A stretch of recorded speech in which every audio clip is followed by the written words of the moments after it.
This tutorial will show you how to search Becker Libraries Archives Database. To begin, go to beckerarchives.wistal.edu and enter a keyword, phrase, or name in the search box. I'll enter Margaret Smith as my search term. A few suggestions will pop up, but these may not be the most useful results. To see all results, click All Matching Descriptions or click the Search button. First, let's take a look at the search results. The search results show all relevant results. Each result may represent something as large as a whole collection of materials, or something as small as a single item, like a photograph. For example, this result, Portrait of Margaret G. Smith, is a single item. It has the abbreviation ND in the date field, which stands for no date. It's part of a larger collection of photographs and drawings. If we scroll down, we can see there is a result for the Margaret Gladys Smith papers. We can see it as a collection, and the materials in it were created between 1932 and 1970. We can also see the creator is Margaret Smith. Last, there's also a summary of the contents of the collection. Now, let's take a look at how to narrow and filter our search results. Let's go back up to the top. If you want to narrow your search to only find materials available to view online, click Show Results with Digital Objects. In this case, it looks like there are quite a few photos of Margaret Smith available online. I'll return to our main search by removing the With Digital Objects filter. You can also narrow your search results by clicking Part Of on the left-hand side to see the collections that have the most hits in your search results. According to this, the collections most likely to be relevant are the Margaret G. Smith Photographs and Drawings collection and the Margaret Gladys Smith Papers collection. Let's click on the Photographs and Drawings collection. This filters our search results to show results only from the Smith Photographs and Drawings collection. Again, the results include everything relevant to our search terms, from records for single items to the record for the entire collection. To see the contents of the whole collection, click on the title of the collection record. You can view items that are available online in the carousel at the top or by clicking Show All. Please note that not all items in the collection may be digitized and available online. Let's go back to our original search again. Another way to narrow your search is to click Advanced Search Options. Under Filter Results By and Level of Description, choose Collection and click Search.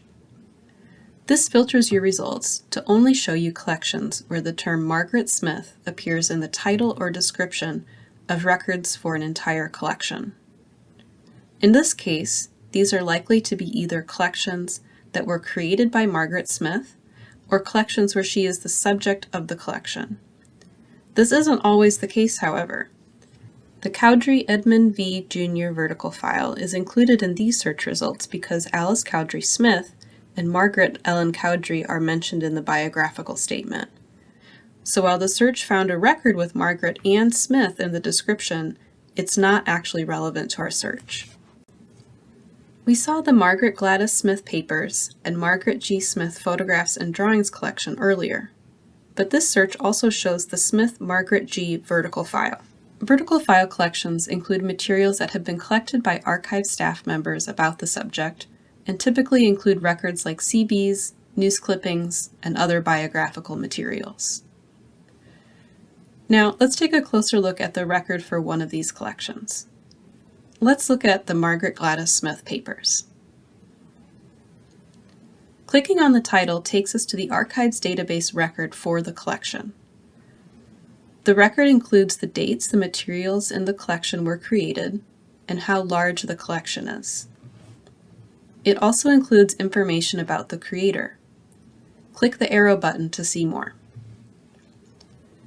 The scope and content note summarizes what is in the collection, and below that we can see if the collection is available for researchers to use or if there are any restrictions.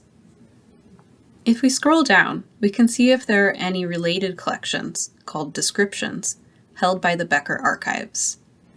Here, we can see the Smith Margaret G. vertical file and the Margaret Smith Photographs and Drawings collections are both listed.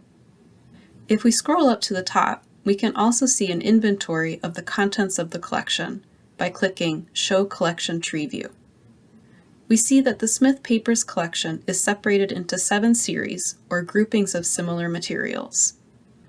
Let's say we're interested in Smith's encephalitis research. So I'll click this series, Poliomyelitis virus and St. Louis encephalitis files. This series, or grouping of materials, is contained entirely within Box 6, so I'll click it to see what folders are inside. Pull down the window to see the entire contents of the box. You can hover over a folder title to see the full name. Clicking on a folder's title takes us to the Archives Database record for that folder. This is the description for the folder Lists of Encephalitis Cases. Just like the tree view, the breadcrumb trail shows how the folder fits in the collection, and the description provides basic information about the folder. In some cases, there is additional information about the contents of the folder, but not in this case. If you're interested in any materials you find on the Archives database, you can request to view them in the Archives reading room or submit an order for them to be digitized. For more information on requesting materials, see our video tutorial, How to Request Items from Becker Archives, linked below in the description of this video. If you have any questions about locating or requesting access to archival materials, please contact arb@wustl.edu.